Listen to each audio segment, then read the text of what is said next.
After a controversial and heated race, we now know who is moving on to face off against Democratic Congresswoman Marcy Kaptur. Yeah, take a look at the results. Derek Marin wins it tonight as the results continue to come in. He beat out Steve Lankinow and also Craig Riedel, along with Jared Majewski, who had dropped out of the race weeks ago.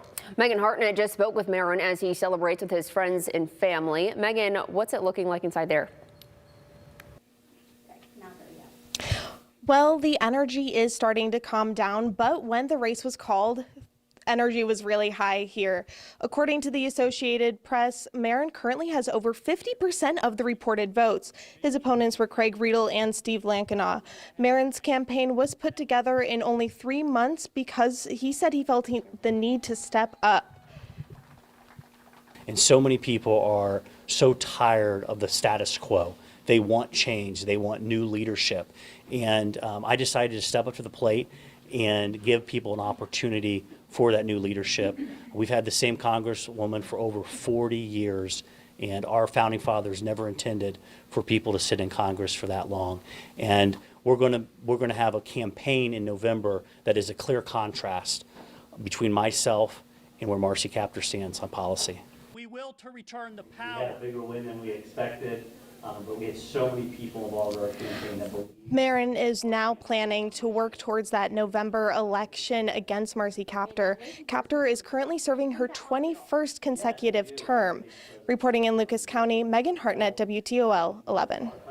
All right, thanks, Megan. In the race for U.S. House of Representatives for Ohio's 5th District, incumbent Bob Latta faced off against Robert Oswiak Jr.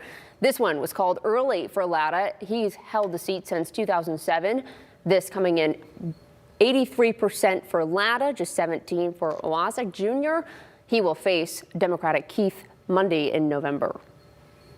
Here in Northwest Ohio, the race now for the Ohio House. Incumbent Republican Haraz Ganbari taking on Sally Culling for the state's 75th district seat. Ganbari winning tonight. Moving on to November, he has served in that role since 2019 and is now set to take on Jan Materney in the November election. When it comes to the race for the White House, no surprises here in the Buckeye State. Yeah, even though, as you know, I'm sure, a majority of the candidates who had already dropped out of the race, they were still on your ballot. President Joe Biden is projected to win Ohio's Democratic presidential primary. Biden and Dean Phillips were on the ballot. The president has secured enough delegates to be the Democratic's nominee.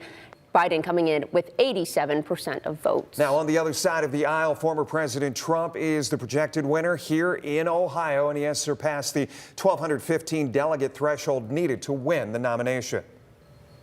A trio competed for the Ohio's Republican Senate nominee tonight. State Senator Matt Dolan, Ohio Secretary of State Frank LaRose, and businessman Bernie Marino were on today's ballot. The Associated Press calls it early for Marino, and he has a thank you message to share tonight. And I want to thank President Trump for all he did for me, for this campaign, for his unwavering support, for his love of this country. Because I don't think I've ever seen somebody who loves this country the way he does. So thank you to President Trump. Marino will now take on current U.S. Senator Sherrod Brown in the November election. Brown has been the U.S. Senator since 2007. Ohio's Senate race is shaping up to be one of the most closely watched around the country. University of Toledo political science professor Dr. Sam Nelson says it's because it is one of the few races that Republicans think they can win. As for the GOP party, he adds, the race will be specifically divisive. Listen.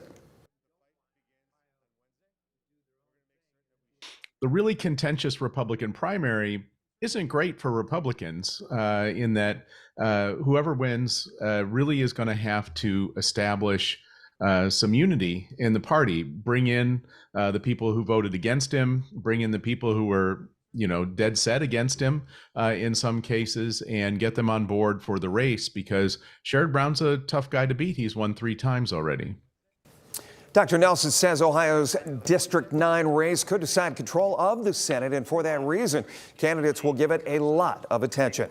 Right now, incumbent Anita Lopez is leading the race for Lucas County Commissioner. Take a look. Most of the precincts are in, but there are still votes to be counted in her race against Paula Hicks Hudson. Right now, Anita Lopez is currently leading at 54% over Hicks Hudson at 46%.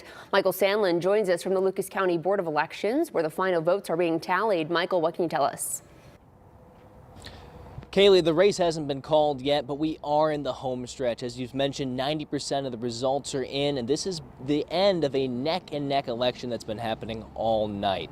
And it really is the final moments of an election that started the moment former County Commissioner Tina Skeldon-Wozniak announced her retirement late last year. And since then, both Hicks Hudson and Anita Lopez have been chasing this job.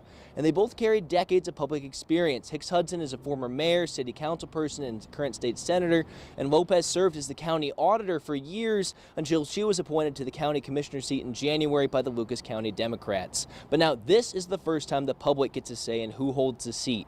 And as both women watch the votes come in from their respective watch parties, they wait for the results more eagerly than anyone else. Well, it's been a long day. I guess it's going to be an even longer evening, and we'll just have to wait and see how the tally turns out.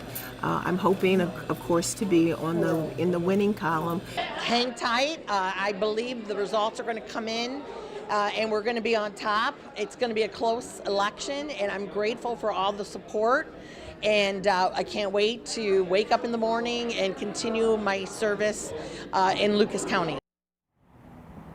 This race could be called at any moment. So if you want to stay up to date and get moment-to-moment results, check over at WTOL.com to get the latest. Reporting in West Toledo, I'm Michael Sandlin for WTOL 11. Issue 1 on Lucas County voters' ballots tonight was for a 3/4 income tax renewal. The tax would span 3 years starting in 2025. 1/3 of the funds would go to police, fire, and safety departments.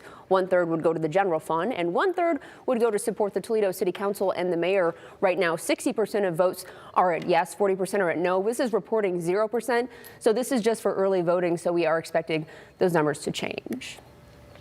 Issue 2 in Lucas County was a quarter tax road renewal. It would continue the city's ability to improve Toledo's roads, streets, and bridges. We'll have those results coming in shortly. We're at 61% yes for this and 39% no. We are expecting those numbers to change overnight. We're still following races affecting your schools and communities, but you can also find results now on the free WTOL 11 News app. There's also a complete guide to today's primary posted right now.